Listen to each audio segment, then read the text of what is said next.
Bonjour, je vais vous montrer comment rayonner une roue. Ah. Donc là il s'agit d'assembler une jante de Fantic qui a 44 ans, que je viens de faire polir et anodiser avec son moyeu, donc il s'agira d'une roue arrière. Le rayonnage sur ce type de moyeu, qui est un moyeu gris méca, se fait avec trois types de rayons. Donc on va avoir deux types de rayons courts qui vont avoir des angles différents. Si on peut le voir à la caméra, il y a un angle qui est différent de celui-ci. Voilà. Donc on va commencer par les rayons courts et puis ensuite, pour l'autre côté de la roue, ce sont tous les mêmes rayons qu'on va avoir à assembler. Pour commencer, on commence par les rayons courts avec un angle à plus de 90 degrés. On va insérer le rayon par en dessous. Il vient se positionner et donc on va aller chercher les trous extérieurs, à bossage extérieur, si on voit bien ici. Et on va insérer notre rayon dans le trou. Alors pour démarrer, on choisit de démarrer au niveau de la valve. Et puis on va positionner les 9 rayons à l'aide des têtes de rayon, comme ceci. Une fois les 9 rayons positionnés, on attaquera la suite. Je vous retrouve après les 9 rayons posés.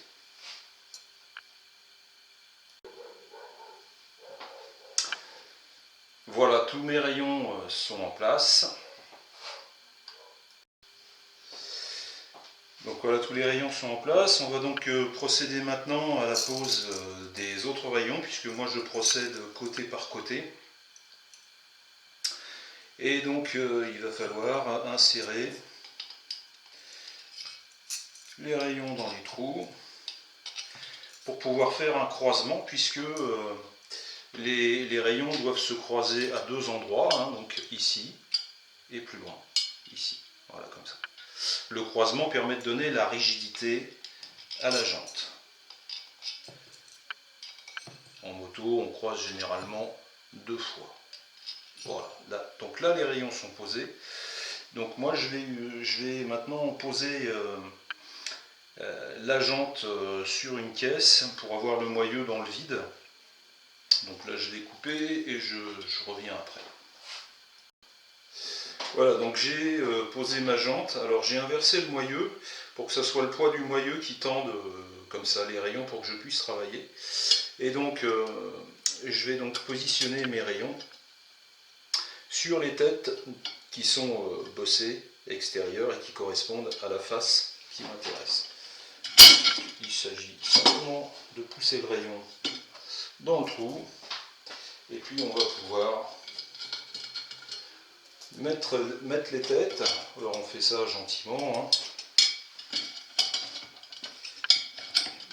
Donc là l'intérêt c'est toujours d'avoir des têtes de rayon qui ne soient pas tendues de manière à ce qu'on puisse insérer nos rayons. Voilà, donc je vais positionner mes rayons et puis je vais vous retrouver juste après. Alors j'en fais un deuxième comme ça pour vous montrer.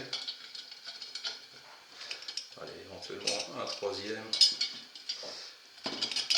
Puisque de ce côté-là c'est bien détendu, ça va se retirer après. Voilà. Et on aperçoit le croisement qui est en train de se faire. Premier croisement, deuxième croisement, premier croisement, deuxième croisement, etc. Je vous retrouve. Donc voilà, les rayons sont positionnés, alors ils sont juste vissés un tout petit peu à la main. J'ai retourné ma jante pour que le poids de mon moyeu m'aide et fasse une légère tension de mes rayons. Et donc je vais commencer d'abord par les rayons extérieurs. Là, puisqu'il y a deux types de trous, des trous avec un diamètre beaucoup plus serré et un diamètre beaucoup plus grand. Je commence par les rayons extérieurs, j'insère mon rayon tranquillement, Là, avec précaution, je vais le faire passer. Voilà. Et puis, je vais venir le positionner. Une tête de rayon. Voilà. Donc là, je redémarre bien évidemment au niveau de ce qui sera la valve.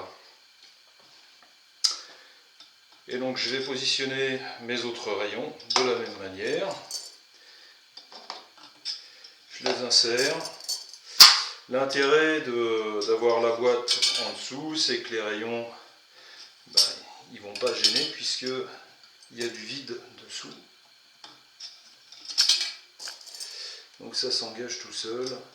Et après, on n'aura plus qu'à les tourner pour les mettre dans la position définitive. Voilà, je vous retrouve après ça. Alors voilà, notre affaire prend tournure. Les 9 rayons de ce côté-là qui sont sur le diamètre extérieur sont posés. Alors, il n'y a aucun rayon de vraiment serré, hein. On a besoin d'un petit peu de jeu pour pouvoir jouer et engager les rayons. Donc maintenant je vais partir dans l'autre sens et je vais faire passer mes rayons. Hop, voilà. Et donc je vais obtenir mes croisements. Je vais positionner. Voilà, juste serré à la main. Donc là, on voit bien que le rayon qui part d'ici croise une fois, croise deux fois et va sur le trou avec le bossage. Donc je vais engager tous les autres rayons et puis je vous retrouve après. Voilà, maintenant tous les rayons sont posés. Alors c'est légèrement vissé à la main, hein. Donc on va procéder à la visseuse. L'idée c'est de les rapprocher, si on voit bien sur la jante, on va se rapprocher du filet, juste au bord du filet, hein. De la tête on le rapproche jusqu'au bord, tout le tour, et puis après on va passer au dévoilage. Donc je ne veux pas que la jante soit trop tendue, donc je vais juste approcher les têtes de rayon, et puis je passerai au dévoilage après. Voilà, donc j'avance gentiment. Hop, alors ça bouge un petit peu. Voilà. Et puis je vais faire tout le tour de ma jante comme ça, pour avoir une roue qui ne soit pas trop rigide pour le dévoilage. Ce qui me donnera plus de latitude. Hop. Voilà l'idée, hein. Donc une roue comme ça, eh ben, il faut une demi-heure à 40 minutes maximum pour la monter. Le dévoilage ça prend un petit peu plus de temps. Ben, on voit déjà, alors que j'ai pas tout serré, qu'on a une roue qui est impeccable. Voilà. Et bien on se retrouve sur une autre vidéo où je vais vous montrer comment on dévoile une roue. A bientôt, au revoir.